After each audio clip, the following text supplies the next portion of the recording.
Hello साथियों, आपका हार्दिक स्वागत है। आज का विषय है कि धन की प्राप्ति कैसे हो।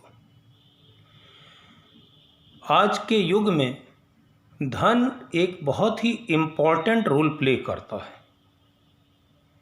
इसके पाने के लिए एक ही मूल मंत्र है, थिंक अबाउट अदर्स। दूसरों के बारे में सोचो।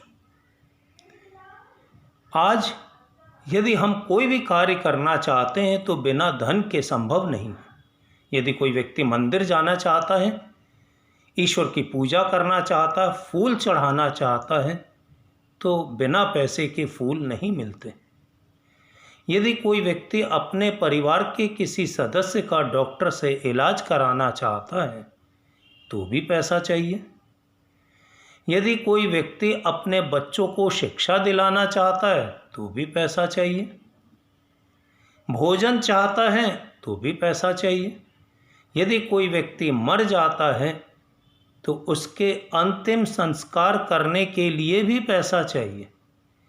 अतः पैसे का जीवन में बहुत ही इम्पोर्टेंट रोल है।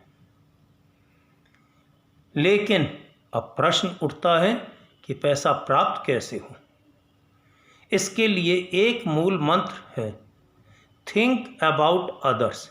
यही जीवन का की फैक्टर है। कर भला तो हो भला। हमारे पूर्वजों ने हमको बताया कि दूसरे का भला करोगे तो अपना भला होगा। लेकिन आज के इस आर्थिक युग में भी यही सक्सेस का एक फैक्टर है, थिंक अबाउट अदर्स। जब हम दूसरों के लिए कोई काम करेंगे तभी धन मिलेगा। यदि कोई टीचर अपने बच्चों को पढ़ाता है तो क्या उसे धन मिलता है? नहीं। उसे धन तभी मिलेगा जब वो दूसरों के बच्चों को शिक्षा प्रदान करेगा। यदि कोई डॉक्टर अपने परिवार के किसी सदस्य का इलाज करता है तो क्या उसे धन मिलेगा? नहीं। जब वो दूसरों का इलाज करेगा तभी उसे धन की प्राप्ति होगी। यदि कोई मैन्युफैक्चरर कोई चीज़ अपने परिवार के लिए प्रोड्यूस करता है तो क्या उसे पैसा मिलेगा? नहीं।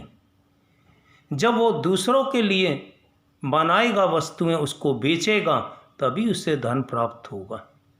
अतः ये प्रूव्ड है कि बिना दूसरों के कार्य करने के लिए आपको धन की प्राप्ति नहीं हो सकती। इसलिए हमें हमेशा याद रखना है कि दूसरों को कैसे अच्छी सुविधाएं दें।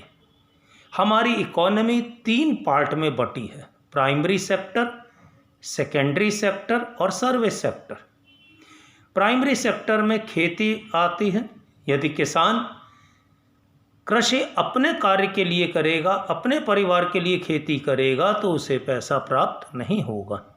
उसे दूसरों के लिए खेती करनी है, तभी धन प्राप्त होगा। यदि कोई मैन्युफैक्चरर दूसरों के लिए वस्तुएं नहीं बनाएगा, उनको बेचेगा नहीं, तब तक उसे धन प्राप्त नहीं होगा। सर्विस सेक्टर तो नाम से ही सर्विस है कि दूसरों को कितनी सुविधाएं दे सकते हैं। आज सबसे ज़्यादा इनकम सर्विस सेक्टर में ही है, क्योंकि आप जितनी सुविधाएं दूसरों को दे सकते हैं उतना ही ज़्यादा धन उनसे प्राप्त कर सकते हैं। अतः हमेशा यही सोचना चाहिए कि हम दूसरों को कैसे अच्छी सुविधाएं दे सकते हैं, कितनी और सुविधाएं दे सकते हैं, अर्थात दूसरे की कितनी भलाई कर सकते हैं। इसका मतलब कि कर भला तो हो भला। दूसरे की ही भलाई में आपकी ही भलाई निहित है। अतः हमें कभी भी स्वार्थी स्वभाव का नहीं होना चाहिए। अपने बारे में नहीं सोचना है, हमें दूसरों के बारे में सोचना है।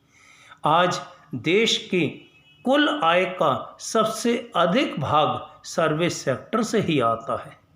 इसलिए मैं यही कहूँगा कि धन प्राप्ति का सबसे अच्छा रास्ता यही है कि दूसरों के बारे में सोचो, कितनी सुविधाएं उनको दे सकते हो। यदि ये बातें अच्छी लगी हों तो मेरे चैनल को सब्सक्राइब करें, लाइक करें, शेयर करें, बेल आइकॉन को दबाएं ताकि अगली वीडियो आपको तुरंत प्राप्त